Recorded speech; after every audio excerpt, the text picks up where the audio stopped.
এই যে মা আমি এখন যাচ্ছি দোকানে চাল আনতে। চাল নেই আমাদের ঘরে, তো চাল বাড়ন্ত হয়ে গেছে। এখন এই যে রাত্রি 8:30 বাজে। মেয়ে যে বইনে বসেছিল এখানে, মেয়ে একটু আগের দিনের বয়স্কদের মুখে শোনা কথা, আগের জন্মে পাপ করলে নাকি পরের জন্মে ফল তার ভোগ করতে হয়। কথাটার মধ্যে কতটা বাস্তবতা আছে আমি জানি না, তবে আমি কিন্তু মানি যে কথাটা সত্যি বাস্তবতার মধ্যে পরিণত হয়। আর আগের দিনে ঠাকুমা দিদিমারা বলতেন যে যে যতটা পাপ করবে ফল তার ঠিক ততটাই ভোগ করতে হয়। আর আমি সেটা দেখো বুঝি, আর আমি অনুভবও করি ওটাই হয়তো সত্যি। আমরা হচ্ছে কলির যুগের মানুষ, আমরা ওই সমস্ত কথা কিন্তু অতটা গুরুত্ব দেই না আর বিশ্বাসও করি না। কিন্তু দেখো এটাই হচ্ছে বাস্তব, কারণ কলির যুগের মানুষ হয়ে আমরা হয়তো ওগুলোকে এড়িয়ে চলার চেষ্টা করি সব সময়, কিন্তু যে যতটা পাপ করবে ফল তার ঠিক ততটাই ভোগ করতে হবে। আর দেখো আমি কিন্তু একদম 100-100 মানি ওই সমস্ত দিক থেকে, আর মানার চেষ্টাও করি সব সময়। কারণ দেখো আমি আমাকে দিয়েই বলছি, আমি এই এই জন্মে মানে কোনো রকম তো পাপ করি না, আর পাপ করার চেষ্টাও করি না। কখনো কারো অন্যায় করিনি আর করবো না কোনো দিন। আমি যতদিন বেঁচে আছি কাউকে একবারে একটা কটু কথা বা কারোর সাথে ঝগড়া করা এই সমস্ত জিনিসও কিন্তু আমি পছন্দ করি না আর করতেও চাই না। আমি বিশ্বাস করি কোনটা জানো তো, আমি যে এত কষ্ট ভোগ করছি, এত মানে ভালো থেকেও এতটা মানে ছেলে মেয়েকে নিয়ে খেয়ে না খেয়ে দিন পার করছি, মানে কাজ করে মানে সংসারটাকে আমি চালাতে পারি না, খেয়ে না খেয়ে আমাদের থাকতে হয়। আমার দুঃখটা এখানেই জানো তো। আর আমি সেই জন্য আমি আর কি এই সমস্ত দিক দিয়ে মানে অনেকটা আমি সচেতন। আর আমি এটা এই জন্য বেশি করে মানি যে আমার হয়তো কর্মটাই খারাপ ছিল আগের জন্মে, হয়তো আগের জন্মে আমি নিশ্চয়ই কোনো কিছু ভুল করে এসেছি, সেই জন্য এই জন্মে আমাকে ভগবান এত শাস্তি কষ্ট দিচ্ছে। কারণ এই জন্মে তো আমার জ্ঞান থাকতে আমি কোনোদিনই কিছু করিনি, আর করবও না কোনো দিন আশা করি।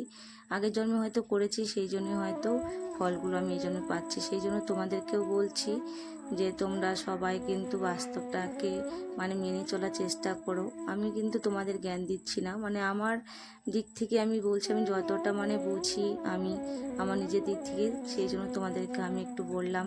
প্লিজ কেউ আবার ভেবো না যে জ্ঞান দিচ্ছে। আর দেখো আমি কাজে গিয়েছিলাম, কাজে থেকে এসে প্রচণ্ড টায়ার্ড লাগছে আর খিদে পেয়ে গেছিলো। তো বাড়িতে ছাতু ছিল একটু, এই সংক্রান্তির সময় একটা দিদি আমাদেরকে ছাতু দিয়েছিল খাওয়ার জন্য, কারণ আমরা তো করিনি আর কিনতেও পারিনি। কি বলবো বলো, আমাদের মানে ভাত ছাড়া আদার্স কোনো কিছু মানে আমাদের কপালে জোটে না বলতে পারো। আমরা কোনোদিন ভালো মন্দ মানে তোর করিও না, ছেলে মেয়েকেও খেতে দিই না, মানে আমাদের টাকার অভাবে। তো ওই দিদিটা দিয়েছিল, আমরা খেয়েছিলাম 1-2 দিন। তো যখন আমাদের ভাত না থাকে বা খাবার কিছু নেই তখন আমরা কিন্তু খাই এই সমস্ত জিনিসগুলো, আর সব সময় খাই না। তো আজকে আমাদের ভাত একটু আছে, পান্তা ভাত, তো ওটাই ছেলে মেয়ে খাবে। আর আমি ছাতু ছিল, ছাতুটাই গুলিয়ে নিয়ে এখন খাবো। আর মেয়েকে বললাম একটু খাবে নাকি, তো মেয়ে বললো খাবো। তো মেয়ে আমার সাথে একটু খেয়ে নিল, তো খেয়ে তারপরে বললাম যে পান্তা আছে, পান্তাটা খেয়ে নিস তোরা। আর অনেকটা বেলাও হয়ে গেছে, আমার প্রচণ্ড খিদে পেয়ে গেছে। কি বলবো, আমাদের চালটা বাড়ন্ত হয়ে গেছে, মানে কি বলবো, আমাদের আজ চাল থাকে তো কাল থাকে না, এরকম আমাদের পরিস্থিতি। তো নতুন করে তোমাদের আর কি বলবো বলো, তোমরা সবাই আমার ফ্যামিলি মেম্বার সবাই কম বেশি জানো যে আমার দুঃখ কষ্ট ঠিক কতটা। আর আমি এখন দেখো যাব দোকানে, মেয়ে আর আমি, মেয়ে পড়তে বসেছিল, ওকে নিয়ে একটু বই নিয়ে বসিয়েছিলাম। কারণ কি বলতো, আমি কাজ থেকে আসি সন্ধ্যাবেলা, আর এসে এতটা টায়ার্ড লাগে, তো আমি ওর পাশে একটু শুয়ে থাকি না বসে থাকি, আর মেয়ে বই নিয়ে বসে। তো আমি যদি ওর কাছে না থাকি তাহলে ও কিন্তু ঠিকঠাক করে পড়াশোনা করে না, মানে ফাঁকি দেওয়ার চেষ্টা করে। কি বলবো, একটু বড় হয়েছে ঠিকই, কিন্তু জ্ঞান বুদ্ধি অতটা হয়নি, মানে এখন তোরই জ্ঞান বুদ্ধিগুলো ছোট হয়ে আছে, আর বয়সটাও ঠিক ওর অতটা হয়নি, হাতে পায়ে বেড়ে উঠেছে, তাই মনে হচ্ছে যে অনেকটাই বড় হয়ে গেছে। আর মেয়ে গিয়েছিল 2 দিন আগে, ওর মানে বান্ধবীর বার্থডে ছিল, ওখানে গিয়েছিল। তো ওখান থেকে ওকে ওর বান্ধবীর বাবা ওকে 200 টাকায় দিয়েছি, আর ওর মা 100 টাকায় দিয়েছে, মোট ওর কাছে 300 টাকা আছে। তো আমাকে বলছে মা আমাকে 300 টাকা দিয়েছে। তো আমি 100 টাকা নিয়ে বাজারে যাব, কারণ ও নিয়ে আসবে ঠাকুরের জন্য ভোগ নিয়ে আসবে।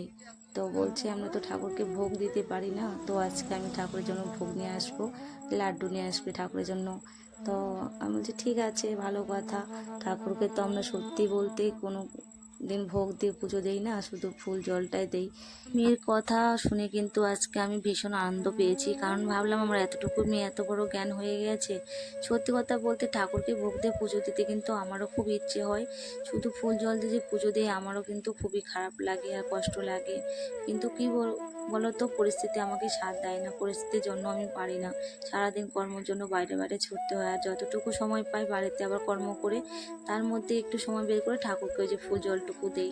আর আমার কাছে 100 টাকা ছিল, ওই 100 টাকাতে দেখো 2.5 কিলোর মতো চাল নিয়ে নিলাম। এই চালটা আমাদের কয়েকদিন যাবে, তারপরে জানি না আবার আমরা কি খেয়ে থাকবো। আর আজকে তো আমাদের রান্না হয়নি, সারাদিন চালের জন্য ছাতু খেয়ে আছি। আর তারপরে দেখো ঠাকুরের ভোগ নিতে দোকানে চলে এসেছি, মিষ্টি দোকানে। এখান থেকে ঠাকুরের জন্য আমি ভোগ নিয়ে নিব, তারপরে বাড়ি যাব। আর বন্ধুরা, আমার ভিডিওটি যদি ভালো লাগে অবশ্যই আমার চ্যানেলটাকে সাবস্ক্রাইব করে আমার পাশে থাকবে। তারপর দেখা হচ্ছে।